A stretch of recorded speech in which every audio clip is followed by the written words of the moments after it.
So there was a little bit of controversy and debate among some Catholics over on Twitter or X earlier this week in a conversation about whether or not it's permissible for Catholics to participate in or to organize Seder meals or Passover meals. So I thought I would give a little attention to this question on my channel, intending for it to just be like a short summary of my understanding on this question. But the more I thought about it, the more I realized this is actually a bigger topic than I anticipated, because the reason this was a controversy among otherwise well-intended and deliberate Catholics was because the answer is somewhat buried in a lot of confusing messaging in the church these days about interfaith dialogue, especially, which seems to ignore previous authoritative magisterial teachings about it. So while debates on Twitter or X may seem trivial, and I can endorse that sentiment a lot of the time, I think this is an important discussion for us to be having, with the understanding that because there's so much confusion on questions like this, whatever we say about it, we need to exercise patience, especially charity with our fellow Catholics, and not just jump to accusations about mortal sins and whatnot. So let's just start with the basics. What is a Seder meal? So it's the Jewish ritual that memorializes the Passover and the liberation of the Israelites from Egypt. In a broad, maybe descriptive sense, you could say it's like a Jewish liturgy commemorating those events and based on the instructions that are found in Exodus 12 and maybe 13, if I remember correctly. But strictly speaking, at least according to Catholic definitions, it's not a liturgy in the way that the church defines it. It's a religious ritual that Jews observe as part of their beliefs, with the understanding that the law of Moses is still in effect for them, and that this ritual is part of their fulfillment of that law. And many would add that it's a form of worship to God. And it's not uncommon for Catholics and other Christians to perform Seder meals of their own or to join in with their Jewish friends and neighbors. And actually, I forgot about this, but when I was in RCIA, our RCIA group performed a Seder meal on Holy Thursday, led by our catechist leaders, which I didn't understand because everything was new to me at that point. So I was just going along with the flow of what other Catholics were doing. But it was introduced to me as if this is something that Catholics do. Now, I want to stress that a Seder meal or a Passover meal is quite ritualized and has a spiritual purpose to it. I'm not talking about eating things that would have been common for a Passover meal in the time of Jesus, which is something that my family does on Holy Thursday. We always have a lamb dinner, but that's not what I'm discussing in this video. The question we're discussing is whether or not it's okay for Christians to organize and participate in the Seder meal as a ritual form of worship, which, for clarification, is it's not what my family does. So the first thing to appreciate is that the Passover meal was an obligation of the Old Law and the Old Covenant, which offered forms of grace that were available in that covenant and helped the people anticipate the salvation that was to come. And the new law or covenant that Jesus brought us is the fulfillment of that old law. The Catechism says that the law of the gospel, the new law, fulfills, it surpasses, and leads the old law into perfection. In other words, the new law, along with its prayers, sacraments, and liturgy, contains all the goods that were present in the old law and more. So that to me raises the first question: what need do you have of the old rituals? Why would you bother practicing them when you have everything they offer and more? And this is especially true with the Passover meal. This is the meal that Jesus celebrated with his disciples at the Last Supper, through which he then instituted the Mass. He transformed it into the Mass. So the Mass is the fulfillment of the old ritual. It has all the benefits of the old law, but is now surpassed and perfected. To perform the ritual of the old law could communicate to yourself and perhaps to God that you find the new law somehow inadequate or incomplete. That to me is a dangerous thing to communicate to God as a form of worship. Like, as a parent, we give gifts to our kids on their birthdays and Christmas and otherwise. For some of our younger kids, like when they were toddlers especially, sometimes they'd unwrap their present and decide that they were more interested in the box it came in or the bubble wrap that it was bound up in, which we as parents would laugh at because, they're toddlers. But imagine if you did that with an adult, like you bought, I don't know, maybe your fiance an engagement ring, and she treated the ring with kind of casual indifference, but was super excited about the little box that it came in. Wouldn't that be a little bit insulting to the bridegroom? Similarly, God has given us this incredible gift in the Mass and the new covenant. why do we feel the need, or why would we feel the need to add to it as if it isn't perfect and complete, as if it doesn't offer us far more than we could possibly ask for? And at the core of this question is whether or not Catholics should practice the obligations of the old law, which was the very first controversy in the church. This became a conflict between especially apostles like St. Paul and the Judaizers, who insisted that Gentile converts had to get circumcised and to observe the Old Covenant laws. And after deliberation, the church concluded that no, they don't, because baptism is the fulfillment of circumcision. Why would you get circumcised when baptism gives you everything it offers, that circumcision offers, but also infinitely more? And that's a relevant question. Why would you circumcise a baby? If you were a Catholic and you did so because you thought it was necessary or salvific, then you'd be rejecting the new covenant and what baptism promises. And if it's not that, and hopefully it's not that, then why else would you do it?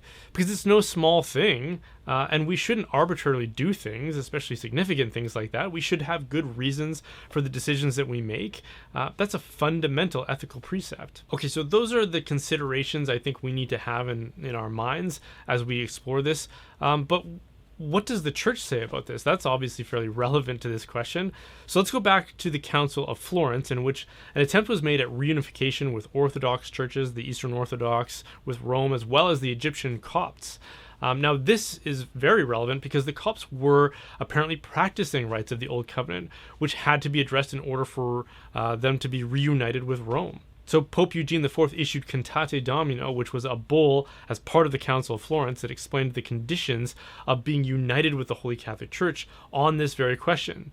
And here's what it had to say. Quote, "It firmly believes, professes, and teaches that the matter pertaining to the law of the Old Testament, of the Mosaic law, which are divided into ceremonies, sacred rites, sacrifices, and sacraments, because they were established to signify something in the future, although they were suited to the divine worship at that time, after our Lord's coming had been signified by them, ceased, and the sacraments of the New Testament began." So it clearly says that those rituals have and should cease to be effective by giving way to the sacraments of the new law.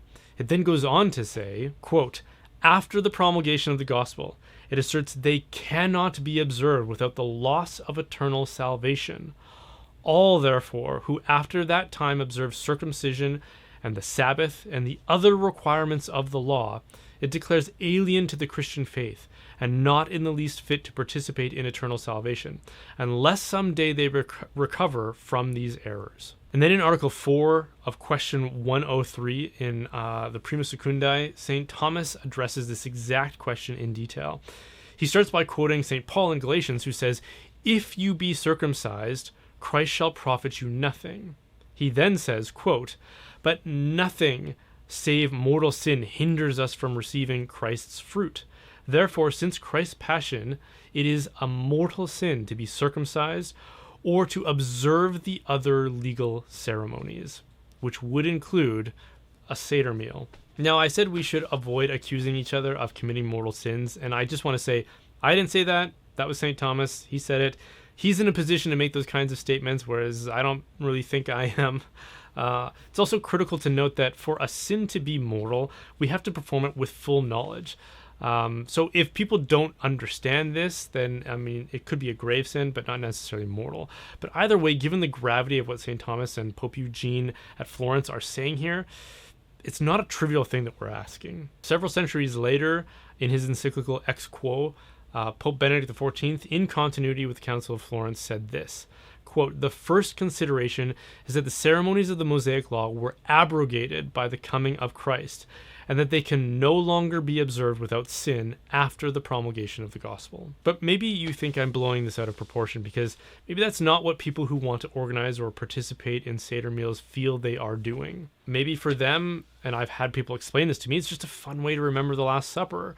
Well, setting aside the fact that the Last Supper wasn't a Seder meal, but a Catholic Mass, one of the challenges that I often come up against in conversations like this with Catholics is that we tend to approach moral questions as questions about permission, as in, If I'm not forbidden something, then I just have a green light to go ahead and do it. We only consider it from the dimension of the negative, as in, what am I not allowed to do? But we should just as often, if not more often, be asking questions like, should I do this? What good reason do I have to do this aside from merely being allowed to, merely having permission? This comes up all the time with music at Mass. People say, well, forms other than Gregorian chant are allowed, so that's what I'm going to do at every possible Mass. But the Church says that Gregorian Mass is the highest and preferred form of music for Mass. If we approach the question as in, what should I do? Then Gregorian chant should be the most ubiquitous music at every Western Rite Mass. And yet, in my experience, it's not. It's folk music. In the case of performing Passover meals, we should still be asking ourselves, why should we do it? Not just can we do it? What good reason do we have? To which some people might say, it's a fun thing to do as a family to commemorate the season. Well, if I were Jewish and I heard that, I'd be inclined to think that that was trivializing my sacred rites in the same way that I would if non-Catholics were reenacting the holy sacrifice of the Mass for the fun of it, just appropriating my culture. But some people might say, well, what about kids who do this? For example, my kids have a whole Mass set that they set up, and then they play act a liturgy together, and we as their parents, we rejoice that they do this. But the reason that we encourage them to do this is because they are children anticipating the fulfillment of the faith that they are being raised in. That's what's going on there. In the case of my oldest son, who insists that he's going to be a priest one day, he would pretend to perform the Mass in anticipation of his eventual ordination and the fulfillment of his vocation. And the littler ones are performing in anticipation of being able to receive communion like their older siblings. Now my older son is an altar server, and some of those other kids have received their first communion. And if they were teenagers or young adults, I'd be much less comfortable with them pretending to perform a Mass. And adults performing a Seder meal have nothing to anticipate the way that those kids do. In fact, that's exactly what is wrong with Judaism. They're still anticipating the fulfillment of the old law as if it hasn't already happened. It's a grave mistake, I would argue, for Catholics to perform actions that communicate the same thing. That to me would be a declaration contrary to our faith, because we know that Christ has come and that the old law has been fulfilled. We don't have anything to anticipate anymore. And what we do, the actions that we perform, the rituals we observe, the actions we endorse with our bodies, that matters a lot. We're too easily deceived into thinking that we can do one thing or say one thing and intend something different with our hearts or with our fingers crossed behind our backs. That's fundamentally contrary to the Catholic tradition. We are body-soul composites. As Jesus said, from the heart the mouth speaks, which you could adapt to say that from the heart the body acts and performs. To try to separate our bodies, our actions, and our words from our hearts or our minds is to deny what we are. It's a lie and a violation of the 8th commandment. Now, as I approach what I hope is the close of my argument here, I do want to clarify that when this becomes a sin, the way that Pope Eugene and St. Thomas and Pope Benedict are describing is in the practice of these rituals as if they were spiritually efficacious or as if they were valid forms of worship to God, when they aren't. If you're just doing it as a kind of historical interest or for instructional purposes or for fun, like we've discussed, I don't think that's what they're talking about. But then again, I would still follow up with, if you don't have a good reason, why would you do it?